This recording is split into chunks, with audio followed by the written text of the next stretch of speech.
Bonjour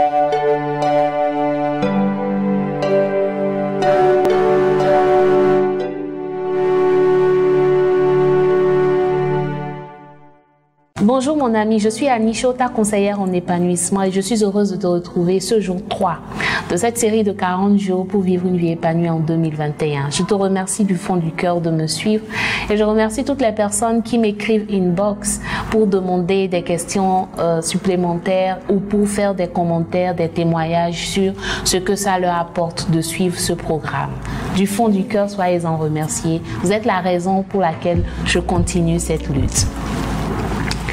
Aujourd'hui, nous allons nous concentrer sur la question de la mission de vie. Il y a des personnes qui passent le clair de leur temps dans un emploi qu'ils n'aiment pas. Ils vont au boulot du lundi au vendredi en se disant, en n'étant pas fondamentalement heureux. Ils le font juste pour survivre ou pour répondre à des besoins fondamentaux. Mais ils éprouvent une énorme frustration dans cet environnement-là qu'ils sont obligés de contenir. Et ce n'est que samedi, dimanche qu'ils trouvent une sorte d'échappatoire. Ils sortent de leur cage dorée pour y retourner encore lundi. Leur vie est comme celle d'un hamster qui tourne en boucle dans la même roue et qui ne va nulle part. Ces personnes ne sont pas arrivées à identifier la valeur sûre qu'elles représentent, la raison pour laquelle elles existent. Elles vivent une vie par procuration parce qu'elles ne se sont pas penchées sur l'essence même de leur existence. Parce que autant que nous sommes, nous avons une raison, nous existons pour une raison. Il y a un problème pour lequel nous seuls, nous sommes destinés à apporter une solution. Moi, j'ai découvert le mien.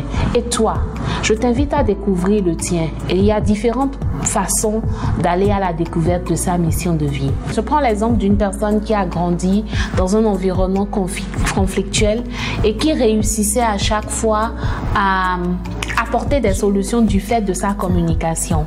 Vous voyez, cette personne est potentiellement un diplomate ou un consultant en gestion des conflits qui peut habilement résoudre un problème et en tirer beaucoup de bénéfices financiers. Mais si cette personne est ignorante de ce potentiel qui est en elle, juste parce qu'elle n'a pas fait attention à se pencher sur le fait que c'est un talent, parce que ça fait partie de sa normalité, elle peut passer à côté de l'essentiel et entrer et s'engager dans une direction qui ne va pas forcément lui apporter l'épanouissement. Trouver votre mission de vie, c'est la clé pour trouver votre épanouissement. Parce que notons que pour être épanoui, il ne s'agit pas forcément d'exercer. Il y a des personnes qui ont exercé pendant longtemps un métier de banquier où ils gagnaient assez bien leur vie, mais qui n'étaient pas faites pour être banquier, qui étaient faites peut-être pour être, maître d'école ou professeur d'université et qui, lorsqu'elles ont retrouvé leur voie, elles se sont trouvées totalement épanouies, bien qu'elles ne gagnaient pas autant que lorsqu'elles travaillaient dans une banque. Une deuxième façon de retrouver sa mission de vie, c'est de répondre à la question: qu'est-ce que les gens viennent tout le temps chercher comme solution chez moi? Observez correctement votre vie. Qu'est-ce qui fait que les gens viennent souvent vers vous? Quel problème est-ce que les gens viennent souvent vous poser? Pourquoi est-ce que les gens vous posent ces questions? Et c'est parce que vous avez toujours une réponse que souvent c'est fréquent. Est-ce que cette chose arrive fréquemment?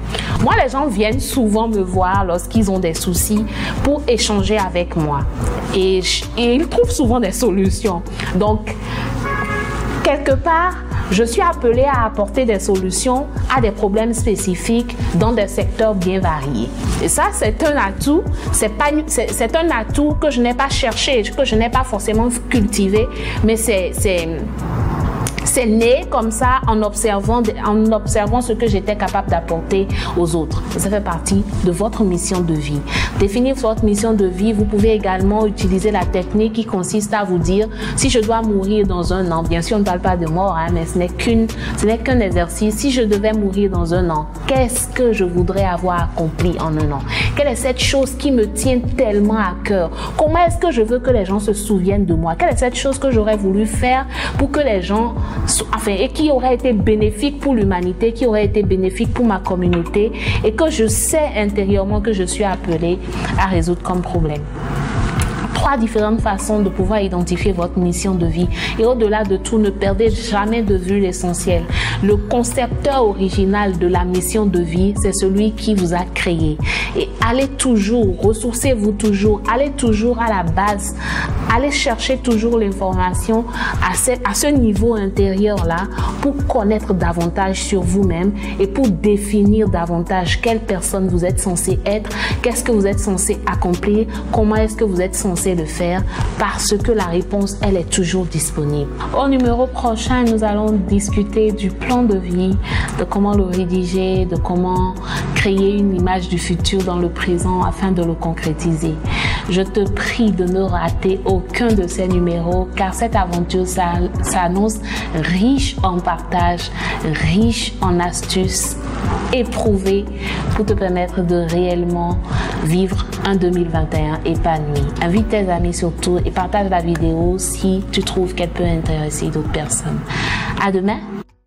Vivre l'épanouissement, c'est désormais possible avec Anicho, votre conseillère en épanouissement. Abonne-toi aux pages Anicho sur Facebook et YouTube pour prendre ton envol vers une dimension plus élevée. Anicho, ta vie de rêve à t'apporter ici et maintenant.